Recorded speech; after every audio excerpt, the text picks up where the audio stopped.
Quintal ಶೇಂಗಾ ಹೋಳಿಗೆ, 16 ಲಕ್ಷ ಜಿಲೇಬಿ. ಗವಿಸಿದ್ದೇಶ್ವರ ಜಾತ್ರೆಗೆ ಅಸಂಖ್ಯಾತ ಭಕ್ತ ಸಾಗರ.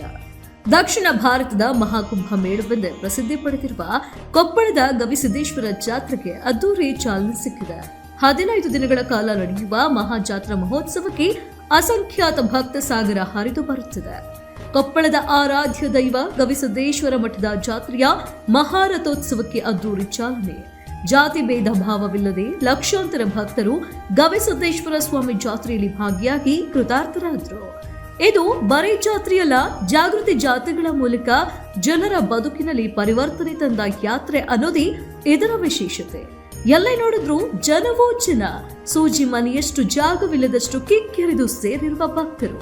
ಭಕ್ತಿ ಭಾವದಿಂದ ಜರುಗಿದ ಮಹಾರಥೋತ್ಸವ ಇದು ದಕ್ಷಿಣ ಭಾರತದ ಮಹಾಕುಂಭ ಮೇಳವೆಂದೇ ಪ್ರಸಿದ್ಧಿ ಪಡೆದಿರುವ ಗವಿಸಿದ್ದೇಶ್ವರ ಅಜ್ಜನ ಜಾತ್ರಾ ಮಹೋತ್ಸವ. ಗವಿಮಠ ಕಲ್ಯಾಣ ಕರ್ನಾಟಕದ ಬೆಳಕಿನ ಕಿರಣ. ಧರ್ಮ ರಕ್ಷಣೆ ಜೊತೆ ಶಿಕ್ಷಣ, ಅನ್ನದಾಸೋಹವನ್ನ ನೀಡ್ತಿರೋ ಕಲ್ಯಾಣ ಮಠ. ಇಂತಹ ಶತಮಾನಗಳ ಇತಿಹಾಸ ಹೊಂದಿರೋ ಕೊಪ್ಪಳದ ಗವಿಸಿದ್ದೇಶ್ವರ ಅಜ್ಜನ ಜಾತ್ರಾ ಮಹೋತ್ಸವಕ್ಕೆ ಅದ್ದೂರಿ ಚಾಲನೆ ಸಿಕ್ಕಿದೆ.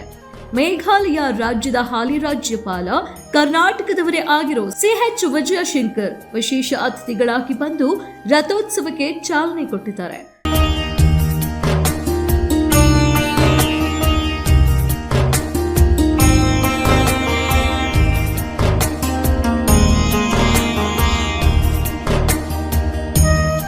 ಮಹಾರಥೋತ್ಸವವನ್ನ ಭಕ್ತರು ಎಳೆಯುವ ಮೂಲಕ ಜಾತ್ರಾ ಮಹೋತ್ಸವ ಆರಂಭಗೊಂಡಿದೆ.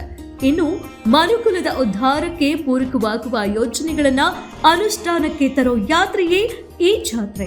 ಈ ವರ್ಷವೂ ಜಾಗೃತಿಯ ಅಭಿಯಾನ ಹಮ್ಮಿಕೊಂಡಿದ್ದು, ವಿಕಲಚೇತನರನ್ನ ಸಕಲ ಚೇತನನ್ನಾಗಿಸುವ ಕಾರ್ಯಕ್ರಮವೇ ಶ್ರೀಮಠದ ಸಂಕಲ್ಪವಾಗಿದೆ.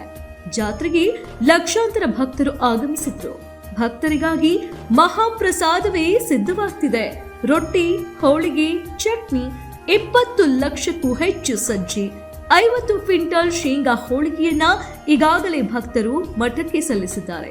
16 ಲಕ್ಷ ಜಿಲೇಬಿಯನ್ನ 200 ಬಾಣಸಿಗರು ತಯಾರಿ ಕೂಡ ಮಾಡ್ತಿದ್ದಾರೆ. ಒಂದ್ ಕಡೆ ಭಕ್ತರು ಗದ್ದುಗೆ ದರ್ಶನ ಪಡೆದು ಕೈಲಾದ ಕಾಣಿಕೆ ಅರ್ಪಿಸಿದ್ರು.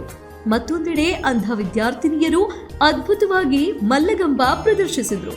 ಒಟ್ನಲ್ಲಿ ಗವಿಮಠ ದಾಸೋಹದ ಜೊತೆಗೆ ವೈಚಾರಿಕ ಅರಿವು, ಸಮಾಜ ಸುಧಾರಣೆಯ ಕೆಲಸವನ್ನ ಮಾಡುತ್ತಾ ಧಾರ್ಮಿಕ ಸುಧಾರಕರಾಗಿ ಕೆಲಸ ಮಾಡುತ್ತಿರುವುದು ಶ್ಲಾಘನೀಯವಾಗಿದೆ.